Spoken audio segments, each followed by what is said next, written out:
You know, and I said, you're going to come with me, motherfucking Tickle Monster. You better come correct. Morning! Welcome to fucking Cookin' with me, your host, Chef Deco. I'm not afraid of being tickled. Anyway, today we got something special. Hey, all right. Are we done? We're canceled. Great. We got something special for you today. I'm going to show you how you can repurpose some old oatmeal, because I think a lot of you might be like me, where maybe you're trying to eat a little healthier, so you want to eat something a little nicer than breakfast tacos. Maybe throw some oatmeal on the stove, and then suddenly, holy shit, how did so much oatmeal appear out of nowhere? And there's no fucking way I'm gonna eat all that oatmeal by myself. We're gonna turn it into pancakes, and then we're also gonna turn it into pancakes using the help of some really nice beer. It's our show. We like to drink and cook. Today we're drinking a beer from Independence Brewery from here in Austin, Texas. The Nailed It. It is a German chocolate cake stout. Our pancakes are going to be accompanied by some white chocolate, some peach, a little bit of pecan, and then we're going to make a little maple bourbon stout caramel. For everyone out there who is watching live, feel free to go over to our website, effincookin.com. We have a recipe. Holy shit, we came prepared today. Check it out. There's a couple other recipes up there as well. I'm going to follow right along with what I typed out, so if it fucks up, it's on me. Tell that Tickle Monster. Do you have any last-minute alibi swears for me to believe that later? Damn shit, motherfucker. Since this is technically a cake of sorts and a quick bread, we are going to be a little more precise with our measurements rather than volume. We're going to go by weight, so that way we have good structural integrity. So, checking out our recipe. First thing we did, we got everything weighed out. Next thing we're going to do, we're going to mix all of our dry ingredients together, then all of our wet ingredients, and then we're going to mingle them all together, and then we're going to griddle up these little cakes here. So what we have some flour, some baking soda, some salt, some sugar. More specifically, we have cake flour. You can also use pastry flour, so it's going to be a little bit lighter and fluffier and not be as toothy, which is kind of how I like eating my pancakes. Wow. What's so funny? Toothy. Toothy! We got to make a rule every time he laughs at something that's kindergarten related. We have a bowl here. We're going to sift everything together, okay? So this does a couple of things. It kind of breaks everything apart, so they're all evenly sized, which is going to allow for better hydration later when we add our wet ingredients. And then it's also going to allow more thorough incorporation of all the ingredients before we add the wet stuff. This is a dirty show. I need another beer. We're going to take our 150 grams of cake flour. Oh, yeah. Oh, yeah. Okay. So we'll kind of just tap this a little bit. I like to kind of add everything all together, honestly. There goes our sugar. We have our baking soda, which is going to be our leavener for this little griddle cake. Damn it. That's what we needed, a little Price is Right jingle. And the salt. Okay, so sift, sift, sift, sift. Oh, yeah. Okay, so now we have all this sifted together. We're going to set it aside. All right, so now for our wet ingredients. That is going to consist of our cooked and cooled sadness oatmeal. I know. I had hopes too. But this pancake is going to bring us back. So we have our oatmeal here. We're going to weigh out 200 grams. Boom, nailed it. Oh, that's the name of the beer we're drinking. How about that? Then we're going to add 1 egg. Very important to label all your ingredients while you have a Greek man standing on your kitchen sink so you not get distracted. We have a little bit of melted butter here. I'm going to zap it just a touch more. And then we have 8 ounces of beer. So we're going to be using this. Oh. What's that? It's good. Everyone's fine. The butter got excited. Is it BTS if it's happening right in front of the camera? I guess so. Why not? Did we sign the waiver? What Okay. flavor? So we want to make sure it's not super hot so it cooks the egg, because that would really screw up our plans for breakfast. This is going to be good in the morning, too, when we have a little brunchy brunch. New beer, 8 ounces. So from a 12-ounce can, that is, what, 2/3? Ooh, still has a kind of a look to it. We're not there yet. This is still backcountry. So now that we have our wet ingredients assembled, we have our dry ingredients assembled, I'm going to go ahead and whip up just something a little extra here. Nothing too crazy, because I don't want to go way over time. But we're going to make a little bit of, like I mentioned, the whiskey stout maple caramel to kind of go in place of our syrup. So using roughly equal parts.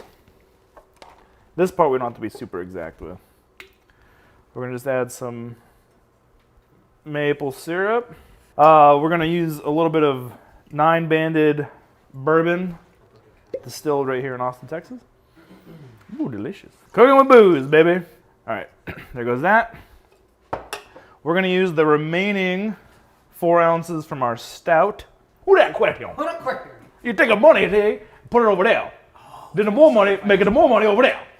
Then the more money over there, come more money here, more money in here. Who that? Who that question right? Okay. We're gonna go ahead and add our wet ingredients. So we're just gonna kind of gently incorporate until we get all the flour visibly disappeared. There we go. I mean, come. Oh. So in the recipe, the next step says to make sure you let this sit for 30 minutes. We will not be doing that here. We will let it sit for just a moment, though, to kind of let the flour hydrate. F it. Here we go. Put the technical difficulties up for like 10 seconds.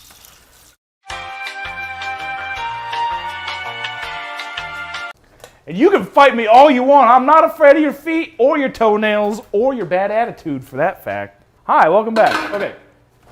So maybe we got time to crank out some whipped cream, huh? Should we do this whole song and dance?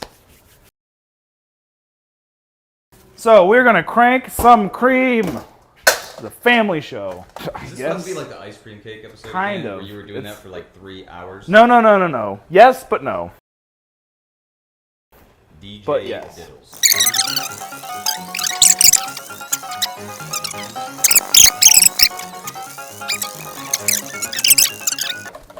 One. That's one.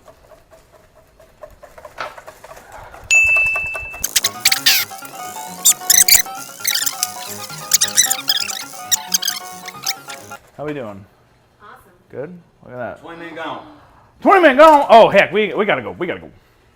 Thank you all for putting up with that. If you're still with us. Okay. Jeff wants eye contact, so here you go. Oh, yeah. We got our pan nice and warm over about medium-low heat. We got our first one going. We might turn it up just a touch.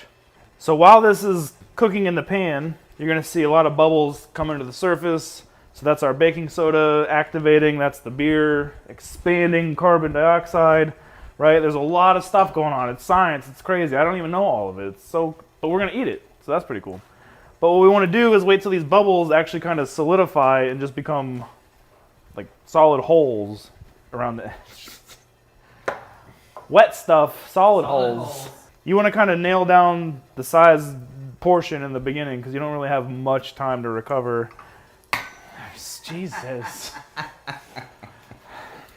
Can we just you like... have recovery problems? No. It is what it is, man. How do you keep the smoke down with the iron skillet? When I use it, it's smoky as hell. I don't keep the smoke down. I do unplug all my fire alarms, so that's pretty dangerous. So don't tell anyone what I just said. Okay, so this little guy, oh, he's looking pretty good. Ready for the flip? Go for it. Booyah! Oh no, it's a little dark. That's all right.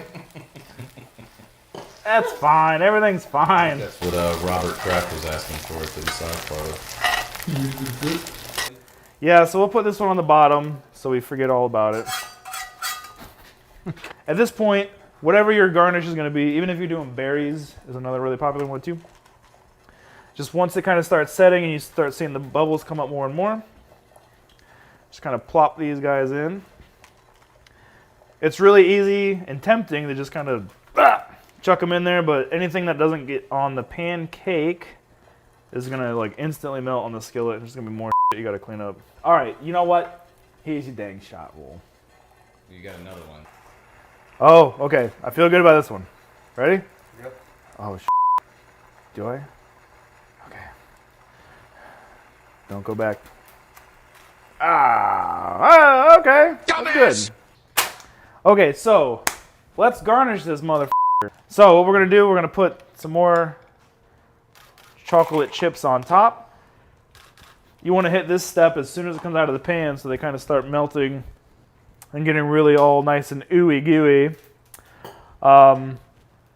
We've also got some peach puree that I cooked down some frozen peaches with, a little bit of vinegar, a little bit of sugar, and we'll see if this, oh yeah. Then with our reduction here, we'll just stir in this butter. I've already done this ahead of time, and I forgot where I put it. Oh, it's right here. Hallelujah. This is kind of like our syrup. There we go. Ready? Yep.